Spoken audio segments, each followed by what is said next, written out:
Siapa itu Rodrigo Duterte? Rodrigo Duterte dijuluki dengan nama Digong yang merupakan seorang politis dan pengacara Filipina dari keturunan Visayan. Kelahiran Masin Leyte, Persemakmuran Filipina tanggal 28 Maret 1945. Awal karir politik pada tahun 1986 sebagai wakil wali kota Davao. Pada tahun 1988 menjabat sebagai wali kota Davao. Setelah menjabat sebagai wali kota Davao, Duterte memilih untuk maju dalam pemilihan presiden pada tahun 2016 dan terpilih sebagai pemimpin Filipina pada tanggal 30 Juni 2016.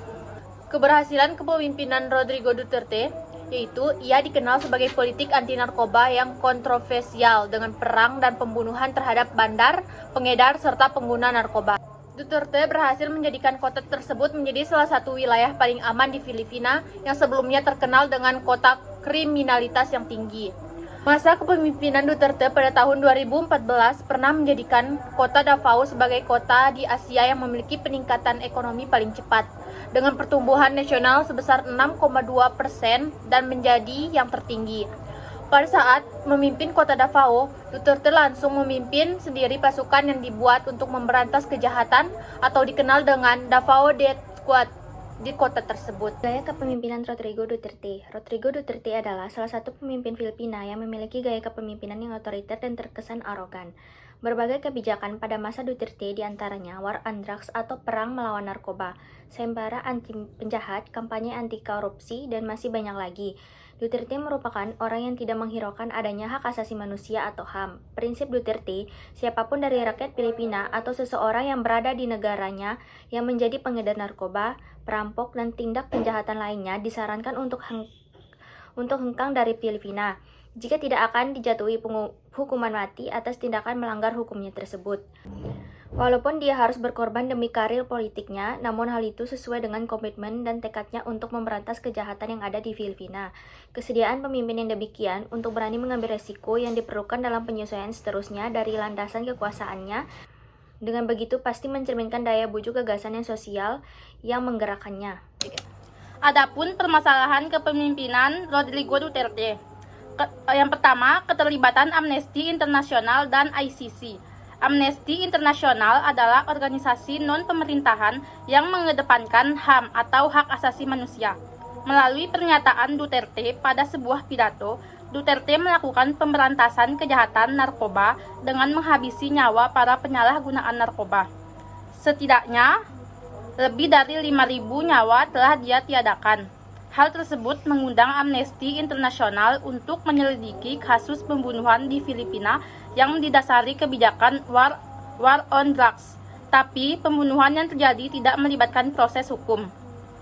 Duterte mengambil keputusan untuk keluar dari ICC akibat pelaksanaan pemberantasan dengan penembakan mati para penyalahgunaan narkoba. ICC melibatkan diri untuk memeriksa lebih lanjut akan kebijakan War on Drugs. Menurut Statuma Roma, apa yang telah dilakukan Rodrigo Duterte adalah tindakan yang salah dan wajib untuk dipertanggungjawabkan. ICC menyarankan untuk memberhentikan apa yang telah Duterte perbuat dengan kebijakannya yang salah dan menurut Perserikatan Bangsa-Bangsa atau PBB. Duterte sangat berpotensi untuk kehilangan jabatannya sebagai Presiden Filipina, terlepas dari kebijakannya yang memerangi narkoba secara brutal dan kontroversial. Terbukti War on Drugs efektif dalam kepentingan keamanan nasional. Yang kedua, permasalahan Laut Cina Selatan. Seperti yang diketahui bahwa terjadi perselisihan tentang perebutan Laut Cina Selatan antara Filipina dengan Republik Rakyat Tiongkok atau RRT. Pada masa pemerintahan Presiden Benigno Aquino ketiga, ketika Benigno membawa permasalahan ini ke Mahkamah Arbitres Internasional dan wilayah tersebut dimenangkan oleh Filipina. Dalam masa pemerintahan Presiden Rodrigo Duterte dengan kebijakan politik luar negeri yang lebih mementingkan peran nasional, Duterte mencairkan suasana tegang yang terjadi dengan melakukan pendekatan serta terus berupaya untuk menyelesaikan masalah Laut Cina Selatan, menuju perdamaian dan menjalin hubungan kerjasama. Karena menurut Duterte, kebijakan nasional serta kesejahteraan rakyatnya lebih penting dibandingkan permasalahan tersebut. Ketika pemerintahan Duterte, ia mengumumkan bahwa akan memberikan kebijakan luar negeri yang independen dengan maksud untuk menjalin hubungan baik antar negara. Kebijakan luar negeri tersebut diperlihatkan sebagai dasar untuk kepentingan-kepentingan nasional bagi Filipina yang diciptakan sebagai bentuk pengoptimalan kemakmuran, otonomi, serta keamanan negara Filipina. Dengan kata lain, Presiden Duterte lebih kooperatif dan tidak ingin menantang Cina dalam memperebutkan wilayah Laut Cina Selatan yang sangat ekonomis dan strategis. Meskipun keputusan Mahkamah Arbitrase Internasional Laut Cina Selatan telah dimenangkan oleh Filipina. Kesimpulan dan saran. Kekuatan dalam gaya kepemimpinan yang dimiliki oleh Duterte adalah ia dapat bertindak sesuai dengan apa yang ia pikirkan secara benar, memberikan perintah yang tegas dan sifatnya yang mementingkan keseluruhan masyarakat serta negara. Namun terdapat kelemahan dalam gaya kepemimpinan tersebut. Masyarakat menjadi tidak nyaman dengan kebijakan yang bersifat menekan dan dengan hal tersebut Duterte sangat memungkinkan tersingkir dari jabatan seorang presiden. Membunuh tanpa adanya proses hukum sudah jelas merupakan hal yang salah, karena setiap manusia yang lahir diberikan hak untuk hidup hingga manusia itu meninggal dunia.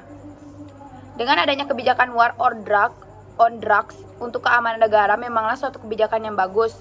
Namun, tidak disarankan untuk mementingkan hukuman penembakan mati tanpa adanya proses dalam pengadilan. Untuk terus meningkatkan kualitas negara, disarankan agar tetap mengikuti peraturan negara dan tidak untuk menakuti masyarakat secara menyeluruh. Terkait kebijakan politik luar negeri dalam menangani masalah Laut Cina Selatan, Duterte telah melakukan hal yang cukup berstrategi agar dapat menguntungkan negara Filipina dan itu adalah hal yang baik.